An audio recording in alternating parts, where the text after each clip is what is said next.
West forced to negotiate with Russia whether it wants to or not.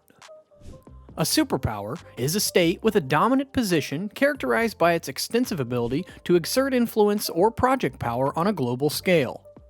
This is done through the combined means of economic, military, technological, political, and cultural strength, as well as diplomatic and soft power influence. Traditionally, superpowers are preeminent among the great powers. While a great power state is capable of exerting its influence globally, superpowers are states so influential that no significant action can be taken by the global community without first considering the positions of the superpowers on the issue. So who are the Western superpowers? What makes them the superpowers of the world? And why is Russia so adamant on making the West negotiate? Put your protective helmets on and let's shell out all things necessary through this video. Jumping right in, the term superpower was first applied in 1944 during World War II to the United States, the United Kingdom, and the Soviet Union. During the Cold War, the British Empire dissolved, leaving the United States and the Soviet Union to dominate world affairs. At the end of the Cold War and the dissolution of the Soviet Union in 1991, the United States became the world's sole superpower. So in all technicalities, the United States summed up as the Western superpower. There are several countries that are considered to be superpowers in the world, and the reasons for their status vary. The United States is often considered the world's most foremost superpower. This is due to its strong economy, military might, and cultural influence. The US has the largest economy in the world and is a leader by many industries, including technology, entertainment, and finance. Its military is one of the most powerful in the world, with a global network of bases and a vast array of advanced weapons and equipment. The country is also home to many influential cultural exports, such as music, film, and television. Another country that is often considered to be a superpower is China. China has the second largest economy in the world and is a major player in international trade. It has a large and modern military and is also the leading producer of advanced technology. China's cultural influence has also grown in recent years, with its cinema and pop music becoming popular around the world. Russia is also considered to be a superpower, due to its large landmass, abundant natural resources, and nuclear weapons arsenal. Although its economy is not as large as that of the US or China, Russia has significant military and is a permanent member of the United Nations Security Council, giving it a strong voice in international affairs. Germany has also become a great power, and it built up the longest railway network of Europe, the world's strongest army, and a fast-growing industrial base. Starting very small in 1871, in a decade, the Navy became second only to Britain's Royal Navy. Britain's global power originated from the Industrial Revolution, and because of its geography as a large maritime power off the coast of Western Europe, British political, economic, social, and cultural influences dramatically shaped and created significant changes globally. South Korea has its own major economic and military power in its own right, but it is in a challenging geopolitical neighborhood. It will be difficult for South Korea to surpass China or Japan in terms of hard power. The United Arab Emirates has been ranked first in the Middle East and ninth globally. The ranking is based on 5 country attributes: being a leader, economically influential, politically influential, strong international alliances, and a strong military. There are other countries that are sometimes considered to be superpowers, such as India and Brazil, due to their large populations, growing economies, and increasing international influence. However, the US, China, and Russia are generally considered to be the primary superpowers of the world.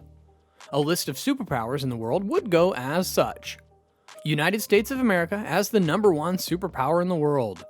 China is the #2 superpower. Russia is the #3 superpower in the world. Germany is the #4. United Kingdom is the #5 superpower of the world. And South Korea is #6. France comes in at #7. Japan comes in at #8. United Arab Emirates is the #9 superpower of the world. And Iran is the #10th superpower. So why is Russia adamant on making sure the Western superpower has to negotiate with them? Well, the Western world sees a very serious flaw in the near future to manage the global economy and must negotiate with Russia, according to the country's foreign minister. Sergei Lavrov, who has held the office of foreign minister since 2004, commented on the issue on Monday, reports the Russian news agency TASS. He said, In the near future, we will see a decline in the ability of the West, a very significant decline in its ability to direct the world economy as it wants, and whether we like it or not, we will have to negotiate. Lavrov said Russia was stepping up cooperation with other major powers as the West severed almost relations after Russia's February invasion of Ukraine, which the Kremlin calls a special military operation. He said that Russia does not run after the West, and he added, "We are focusing on those who have never betrayed us and with whom we have sometimes made very difficult compromises. But when it comes to them, no one has ever betrayed them. With the West, everything is the opposite." Arguing that the era of Western dominance is ending has been popular talk among senior Russian politicians recently.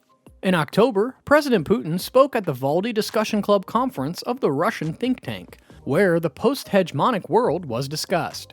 He argued that the collapse of the Soviet Union in 1991 led to a Western-dominated world order in which only its will, culture, and interests had the right to exist. Putin continued, "Now this is the historical area when the absolute supremacy of the West in global affairs will end. The unipolar world will recede into the past." Although definitions of the West vary, they almost always include the economically developed countries of North America, Europe, and Oceania. Sometimes, parts of Central and Latin America, and developed Asian democracies such as Japan and South Korea are also included. The Ukrainian government claims that more than 100,000 Russian soldiers have been killed since Putin began the offensive, although this number has not been confirmed. Russia officially acknowledged the death of just under 6,000 soldiers. In November, the chairman of the U.S. Joint Chiefs of Staff, General Mark Miller, said that the Russian army had seen about 100,000 dead and wounded since the beginning of the war, and that the Ukrainian army had probably the same number, except for civilian casualties. On Monday, 3 Russian soldiers were killed in a drone attack on the Ingles II airbase, where many of the Russians' Tupolev Tu-95 strategic bombers are based deep in the country. Moscow says the drone was successfully hijacked along with the men killed by shrapnel from the drone, although some independent experts have questioned this. On December 25th, Russian state-run network Rossiya 1 aired an interview with Putin, who argued that those who are unwilling to suffer for Russia are not true patriots. He said, "The majority, 99.9% of our citizens, are people who are ready to sacrifice everything for their homeland, and this is not unusual for me. But this again convinces me that Russia is a special country and we are special people." As an Orthodox country, Russia celebrates Christmas on January 7th, while in the West it is celebrated December 25th. Smash the like button and subscribe, and click the bell icon to stay updated on all geopolitical issues.